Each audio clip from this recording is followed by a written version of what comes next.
Chapter 8. The Queen of the Field Mice. "We cannot be far from the road of yellow brick now," remarked the Scarecrow, as he stood beside the girl, "for we have come nearly as far as the river carried us away." The Tin Woodman was about to reply when he heard a low growl, and turning his head, which worked beautifully on hinges, he saw a strange beast come pounding over the grass toward them.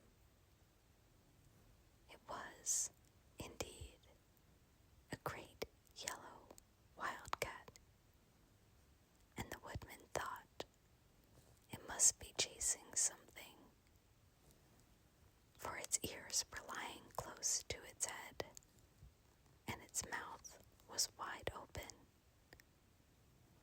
showing 2 rows of ugly teeth, while its red eyes glowed like balls of fire.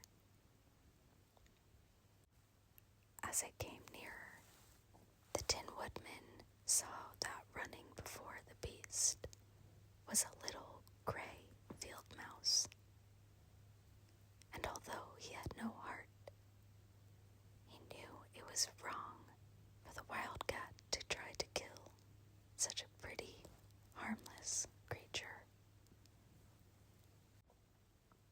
So the Woodman raised his axe, and as the wildcat ran by, he gave it a quick blow that cut the beast's head clean off from its body and rolled over at his feet in 2 pieces. The field mouse, now that it was freed from its enemy, stopped short, and coming slowly up to the Woodman, it said in a squeaky little voice, "Oh, thank you ever so much for saving my life." "Don't speak of it, I beg you," replied the Woodman. "I have no heart, you know, so I am careful to help all those who may need a friend, even if it happens to be only a mouse." "Only a mouse?" cried the little animal indignantly. "Why, I am a queen, the queen of all the field mice." "Oh, indeed," said the Woodman, making a bow. "Therefore, you have done a great deed, as well as a brave one, in saving my life," added the Queen. At that moment, several mice were seen running up as fast as their little legs could carry them. And when they saw their queen, they exclaimed, "Oh, Majesty, we thought you would be killed. How did you manage to escape the great wildcat?" They all bowed so low to the little queen that they almost stood upon their heads. "This funny Tin Man," she answered, "killed the wildcat and saved my life. So hereafter, you must all serve him and obey his slightest wish." "We will," cried all the field mice in a shrill chorus.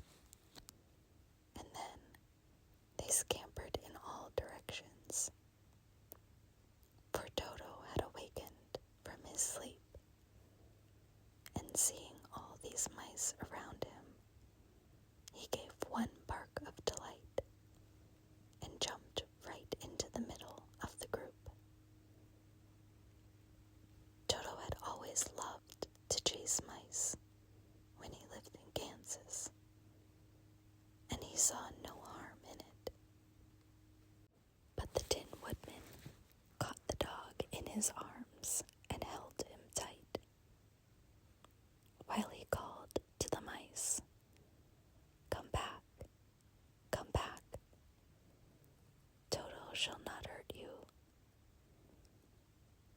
was, the queen of the mice stuck her head out from underneath a clump of grass and asked, in a timid voice, "Are you sure he will not bite us?"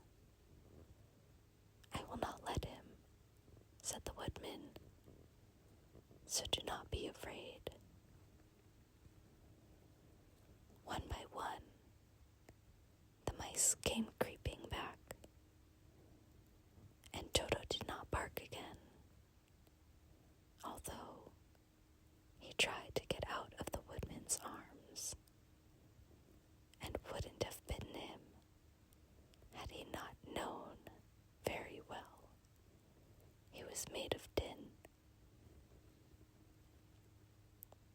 Finally, one of the biggest mice spoke. "Is there anything we can do," it asked, "to repay you for saving the life of our queen?" "Nothing that I know of," answered the Woodman.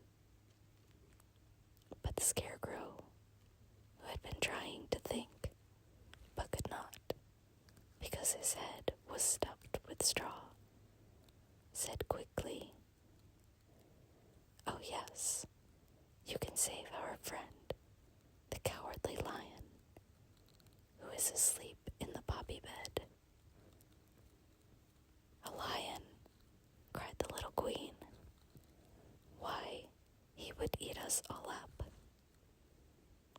"Oh no," declared the Scarecrow. "This lion is a coward." "Really?"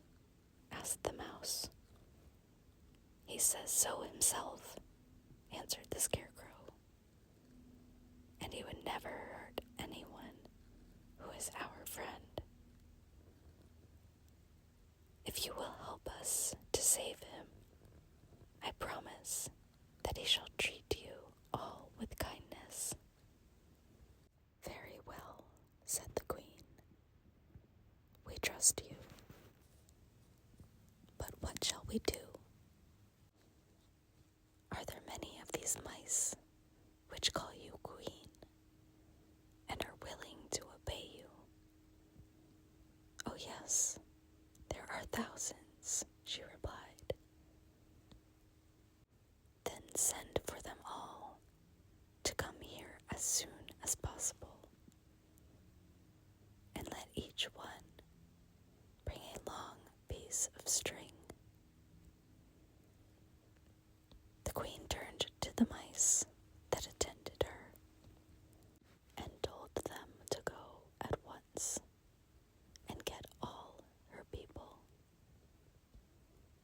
As soon as they heard her orders, they ran away in every direction as fast as possible.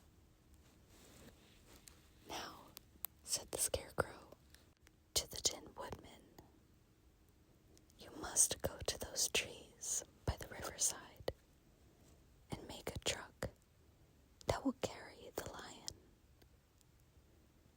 So the Woodman went at once to the trees and began to work, and he soon made a truck out of the limbs of trees, from which he chopped away all the leaves and branches.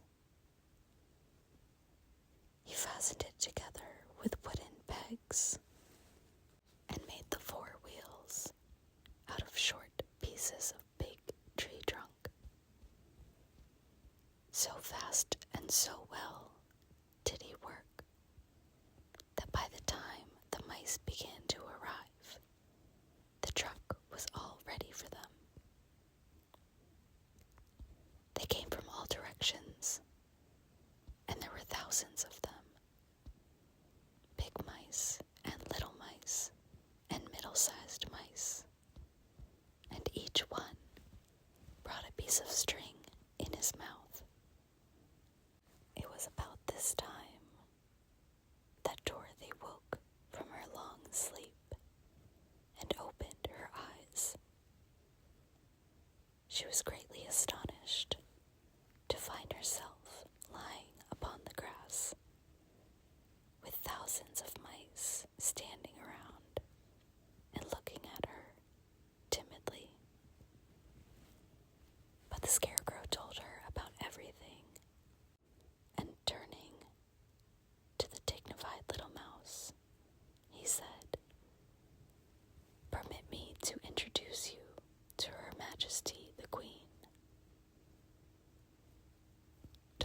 nodded gravely, and the queen made a curtsy, after which she became quite friendly with the little girl.